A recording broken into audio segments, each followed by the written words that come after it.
রুটি হোক বা পরোটা, ব্রেকফাস্ট অথবা ডিনার কিন্তু একদম জমে যাবে এই তরকারি দিয়ে। আর এই তরকারি বানানো কিন্তু ভীষণ সহজ। কিভাবে এই তরকারি বানাবেন আসুন দেখে নিই। প্রথমেই কড়াইতে আমি সাদা তেল দিয়ে দিলাম, তার মধ্যে একটা শুকনো লঙ্কা দিয়ে দিলাম। শুকনো লঙ্কাটা ভালো মতো আমি ভেজে নেব। শুকনো লঙ্কা ভাজা হয়ে গেলে তার মধ্যে দিয়ে দিলাম কিছুটা গোটা জিরে। জিরে এবং শুকনো লঙ্কা ভালো মতো ভাজা হয়ে গেলে তার মধ্যে আমি পরপর সবজি দিয়ে দেবো। প্রথমে আমি আলু এবং পটল দিয়ে দিলাম, দিয়ে ভালো করে মিক্স করে নিতে হবে এগুলো, যাতে কড়াইতে লেগে না যায়। এইবার আমি এর মধ্যে দিয়ে দিচ্ছি সয়াবিনগুলো আমি আগে থেকে ভিজিয়ে রেখেছিলাম। হালকা গরম জলে একটুখানি দিয়ে রাখলে ভালো সেদ্ধ হয়ে যায়, রান্নার সময় কোনো অসুবিধা হয় না। এবার আমি এর মধ্যে দিয়ে দিলাম সামান্য লবণ। এবারে আমি বাকি সবজিগুলোও দিয়ে দিচ্ছি। দিয়ে দিলাম কুমড়ো এবং ঝিঙে। আমার ঘরে যা যা সবজি ছিল আমি সব সবজি দিয়েই রান্না করেছি। এবার সবজিটা ভালো মতো নেড়ে চেড়ে ঢাকা দিয়ে দিয়েছি। কিছুক্ষণ পর দেখুন ঢাকাটা খুলেছি, সবজিগুলো হালকা সেদ্ধ হয়েছে। এবার আমি এর মধ্যে লঙ্কাগুলো কিন্তু হাতে ভেঙেই দিয়ে দেব। লঙ্কাগুলো দেওয়ার পরে এবার আমি ভালো মতো নেড়ে চেড়ে নেব।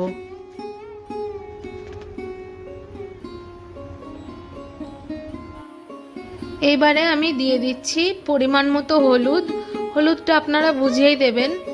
আর দিয়ে দিলাম স্বাদ অনুযায়ী চিনি এবং বাকি যেটুকু লবণ দরকার সেইটুকু লবণ।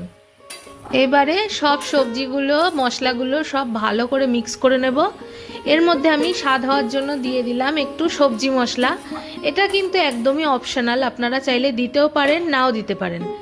এবার আমি ঢাকা দিয়ে কিছুক্ষণ পরে আবার ঢাকাটা খুললাম। দেখুন সবজিগুলো কিন্তু অনেকটাই জল টেনে এসেছে এবং অনেকটাই রান্না হয়ে এসেছে।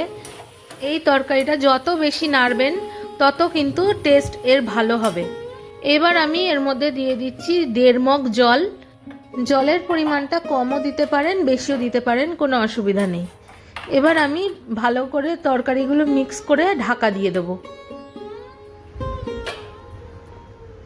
কিছুক্ষণ পর দেখুন ঢাকাটা খোলার পরে তরকারিটা খুব সুন্দরভাবে ফুটছে।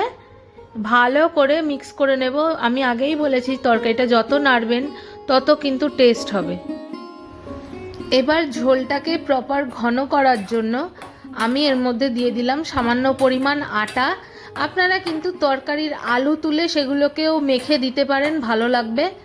কারণ ঝোলটা একদম পাতলা থাকলে সেটা দেখতেও খারাপ লাগে, স্বাদটাও ভালো লাগে না। দেখুন তরকারিটা কিন্তু অলমোস্ট হয়ে এসেছে। এবার আমি তরকারিটা নামিয়ে ফেলবো। আমাদের পাঁচমিশালি তরকারি কিন্তু একদম রেডি। আপনারা বাড়িতে অবশ্যই ট্রাই করবেন এবং অবশ্যই জানাবেন যে কেমন লাগলো। এখনকার মতো এখানেই শেষ করছি, টাটা।